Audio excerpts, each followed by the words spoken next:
Hi friends, so today we can talk about eggs.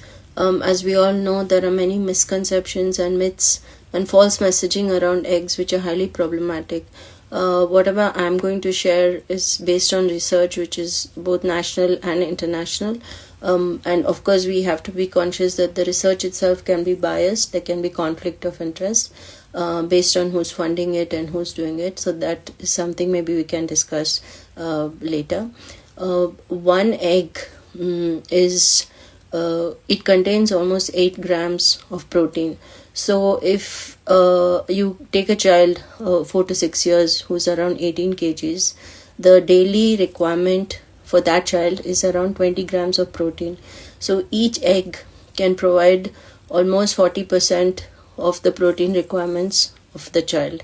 And similarly, the requirement of vitamin B12 in the child is around 1.1 microgram, and an egg provides 1.1 micrograms, which is a little more than 100% of the daily requirement for a child of that age group. It also provides almost 60% of the vitamin A that a child needs. And along with that, it also provides a whole lot of other nutrients. The egg itself is highly, it's digestible. The proteins in it are very bioavailable and also easily absorbed. In fact, eggs and breast milk are considered as reference proteins. If you take, for example, soya, it also has proteins, but this is soya itself is not very well digested. It needs some form of processing before it is consumed. It also has a lot of what we call anti-nutrients. It has phytates, lectins, tannins, oxalates, which basically prevent absorption of nutrients from the food. And egg itself, there has also been other discussion about eggs that it has cholesterol and that the cholesterol is bad. But this again has been disproved. For instance, the American Dietary Association has removed cholesterol as a nutrient of concern. In fact, cholesterol is required for many of the functions of the body. So, refusing to give someone egg because you think it's going to raise cholesterol is not based on sound science. We also have a fact sheet.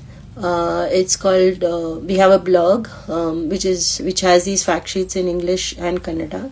The blog is called Ahara Namahaku, and I'll share the links. Basically, like for example, if there's a newborn baby, we advise that the baby be given breast milk, exclusive breastfeeding up to 6 months. At 6 months, the yolk of the egg can be introduced. The reason we don't give the whites is that it can be allergenic in some children. So at 1 year, a baby can start consuming a whole egg. And it has been shown to give better heights, better weights, and also address many other malnutrition related issues. So eggs are good for babies, they're good for growing children, they're good for adolescents, they're good for pregnant women and elderly.